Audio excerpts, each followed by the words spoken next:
안녕하세요. 드론 촬영하는 MJ입니다.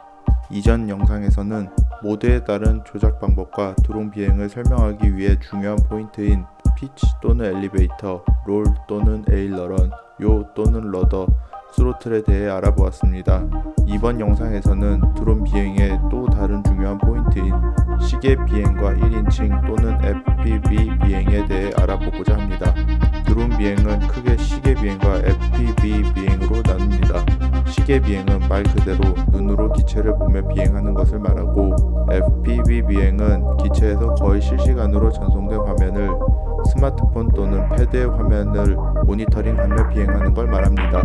과거 RC콥터는 99% 시계 비행에 해당되며, 촬영 드론의 경우 스마트폰 또는 패드 화면을 보며 비행하기 때문에 1인칭 비행, 즉 FPV 비행이 대부분이라고 보시면 됩니다. 시계 비행은 기체와 장애물을 직접 눈으로 보면서 비행하기 때문에 훨씬 안전한 비행을 가능하게 해주지만, 조종이 미숙한 경우, 특히 기체의 정면이 바라보는 위치에 따라 엘리베이터와 에일러런의 조작이 반대가 될 수도 있기 때문에 조작 미숙으로 사고의 위험성도 있기도 합니다. FPV 비행은 조종자가 기체의 시점에서 전달된 거의 실시간에 가까운 영상을 보며 비행을 하기 때문에 게임과 같이 직관적인 비행이 가능하며, 특히 촬영 드론의 경우 직접 앵글을 모니터링하며 비행이 가능하기 때문에 훨씬 영상의 퀄리티가 보장됩니다. 하지만 현행법에서는 시계박 비행은 불법으로 간주되고 있으며, 무엇보다 장애물이 직접 모니터링이 안 되기 때문에 사고의 위험성이 매우 높아집니다. 파일럿이 시계 비행을 하며 동시에 보조 파일럿이 짐벌 앵글만 따로 조종이 가능한 인스파이어급의 기체가 있지만, 본 영상에서는 1인 조종을 주로 다루기 때문에 2인 조종 촬영에 관해서는 차후에 다른 영상에서 언급하겠습니다. 결론적으로 촬영 드론으로 안전하게 좋은 퀄리티의 영상을 얻기 위해서는 FPV 비행도 중요하지만 시계 비행도 굉장히 중요합니다.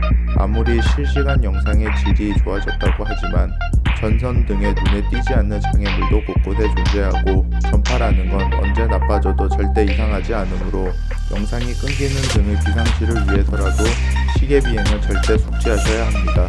시계 비행을 숙달하는 건 어렵지 않습니다. 대부분의 토이 드론으로 이미 많은 분들이 시계 비행으로 드론에 입문하고 있습니다. 시계 비행의 가장 중요한 포인트는 기체의 정면이 어느 곳을 향해 있는가입니다. 기체와 조종자가 같은 방향을 보고 있는 것을 시작으로, 기체의 정면이 좌우 측면 또는 후면으로 돌려 있을 때 엘리베이터와 에일러런이 기체 정면의 방향에 따라 기체 움직임이 달라짐을 유의하며 연습하시면 됩니다. 러더의 경우에는 기체의 정면 방향과 상관없이 같은 방향으로 움직입니다.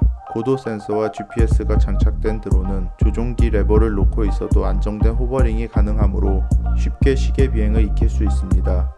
조종자의 포지션이 항상 기체가 같은 방향을 보며 비행을 한다면 엘리베이터와 에일러런만으로도 충분히 비상 상황을 벗어날 수 있습니다. 어느 정도 숙련된 파일럿도 기체의 정면 방향에 따라 사소한 실수로 사고로 이어질 수 있기 때문에 조종하는 포인트를 처음에 정할 때 부득이한 경우가 아니라면 기체와 조종자가 같은 방향을 보도록 하려고 합니다. FPV 비행은 카메라를 통해 전송된 거리감과 맨눈으로 보는 거리감의 차이에 익숙해지셔야 합니다. 전송된 영상이 약간의 딜레이가 있기 때문에 100% 동일하다고 할 수는 없습니다.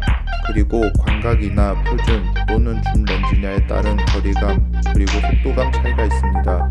피사체 또는 장애물을 실 때와 영상 간의 거리감을 익혀가며 감을 찾아가는 연습이 필요합니다. 이는 오빗 또는 POI 촬영을 할 때 굉장히 중요한 포인트입니다. 예를 들면 30m의 간격으로 원을 두면 장애물이 걸리지 않지만 50m의 간격에 장애물이 있는 경우 시계 비행만으로 안전하게 비행은 가능하지만 좋은 퀄리티의 영상을 얻기 위해서는 30m의 정확한 거리를 유지하며 자신있게 에일러런을 쳐줘야 합니다. 이때 중요한 것이 FPV 화면상 피사체의 거리감입니다. 촬영 드론은 화면에 완벽히 몰입해서 조종해야 합니다. 저는 그걸 무라일체라고 표현합니다. 하지만 안전을 위해 중간중간 눈으로 기체의 위치를 파악하면서 장애물도 파악해야 합니다. 이번 영상도 만족스러우셨나요? 만족했다면 좋아요와 구독하기를 불만족 또는 질문이 있으시다면 댓글로 의견을 남겨주세요. 여러분의 좋아요와 구독하기는 저에게 큰 힘이 됩니다.